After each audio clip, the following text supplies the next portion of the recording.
Hello दोस्तों, तो क्या आप लोग जानते हैं कि अगर हम सारे पेड़ों को काट दें तो क्या होगा।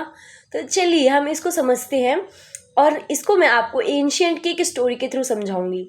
तो इसको समझने के लिए चलिए हम कहानी की ओर आगे बढ़ते हैं। और कहानी की ओर आगे बढ़ने से पहले मैं आपको एक सेंटेंस के थ्रू इसके बारे में बताना चाहूँगी। Trees are those who take care of us, यानी ट्रीज वह हैं जो हमारी रक्षा करते हैं।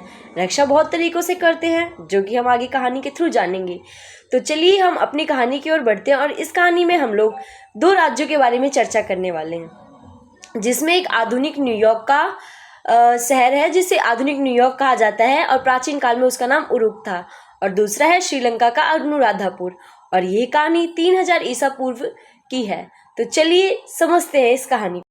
3000 ईसा पूर्व में उरुक आधुनिक न्यूयॉर्क शहर की तुलना में अधिक घनी आबादी वाला था। इस बड़ी भीड़भाड़ वाली इस राजधानी को अपनी आबादी की आवश्यकता पूरी करने के लिए एक नई व्यवस्था की आवश्यकता थी। 2500 साल बाद श्रीलंका में भी एक अनुराधापुर शहर में भी ऐसी समस्या थी। वे भी लगातार बढ़ रहे थे और उरुक की तरह ही उनका शहर भी व्यापार सिंचाई प्रणाली पर बहुत अधिक निर्भर था। जैसे जैसे उरुक बड़ा होता गया, वहाँ के जो किसान थे उन्होंने अधिक फसल के लिए जगह बनाने के लिए पेड़ों को कटवाना शुरू कर दिया था। हालांकि अनुराधापुर में पेड़ों को पवित्र माना जाता था। उनके शहर में बोधि वृक्ष की शाखा थी जिसके नीचे कहा जाता था कि बुद्ध को स्वयं ज्ञान प्राप्त हुआ था। धार्मिक श्रद्धा ने किसानों की गति को धीमा कर दिया और यहाँ तक कि शहर के लोगों को शहरी पार्कों में भी अतिरिक्त पेड़ लगाने के लिए प्रेरित किया। प्रारंभ में उरुक के विस्तार ने अच्छा काम किया, लेकिन पानी की आपूर्ति को फिल्टर करने के लिए पेड़ों के बिना उरुक की सिंचाई प्रणाली दूषित हो गई। वाष्पित होने वाले पानी में खनिज भंडार छोड़ दिए गए जिससे मिट्टी कृषि के लिए नमकीन हो गई। इसके विपरीत अनुराधापुर की सिंचाई प्रणाली को आसपास के जंगलों के साथ मिलाकर काम करने के लिए डिजाइन किया गया। अंततः उनके शहर की आबादी उरुक की तुलना में दोगुनी हो गई। आज भी अनुराधापुर में 2000 साल पहले लगाए गए पेड़ों की देखभाल करते हैं।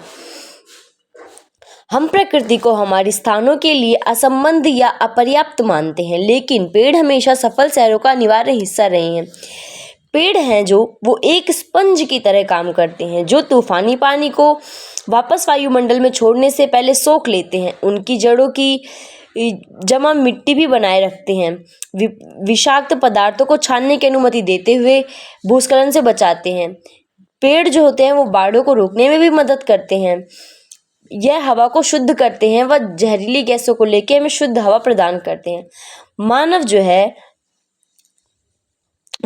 है वो प्राचीन काल से इनका प्रयोग करता आया है। वे नागरिकों की स्वास्थ्य में महत्वपूर्ण भूमिका निभाते हैं, बच्चों को समाज में अच्छे से ढलने में सहायता करते हैं तथा 1870 में दशक में नौहट्टम के द्वीप में पार्कों में कुछ पेड़ों थे। छाया प्रदान करने वाले पेड़ों के बिना नागरिकों को वहां रहना कठिन था। आधुनिक समय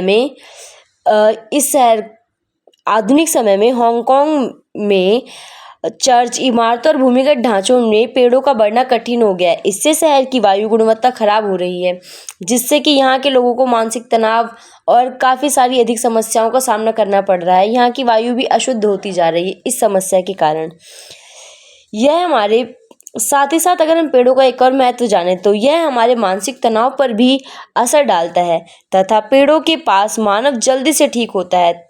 अगर हम दो व्यक्तियों को देखें तथा उनकी रिकवरी को एनालाइज करें तो अगर एक व्यक्ति को इमारतों या शहरों में रखा जाए, दूसरे को ग्रामीण परिवेश में पेड़ों के आसपास रखा जाए, तो ग्रामीण परिवेश या पेड़ों के आसपास के व्यक्ति के स्वस्थ होने की संभावना दूसरे व्यक्ति की तुलना में ज़्यादा रहती है। यह हम उदाहरण के साथ से भी समझ सकते हैं।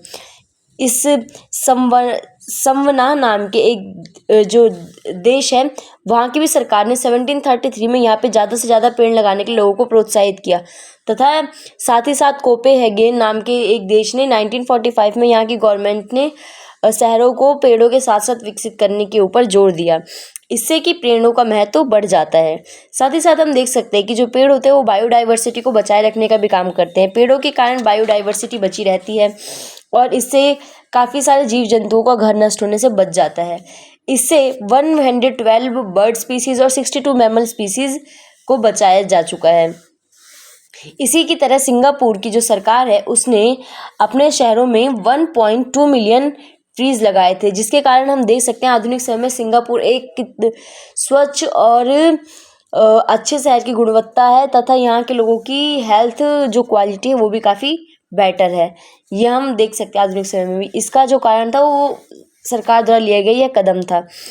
और हम इसके तहत कारण ये भी देख सकते हैं कि इससे परिवहन में भी सरलता मिलती है और लोगों के स्वास्थ्य में भी काफ़ी ज़्यादा सुधार मिलता है। वर्ल्ड पॉपुलेशन ऐसा माना जाता है कि 2050 तक 65% लोग शहरों में निवास करेंगे तथा इसके लिए वे कौन सा मार्ग अपनाना चाहते हैं यह उनके ऊपर निर्भर करता है।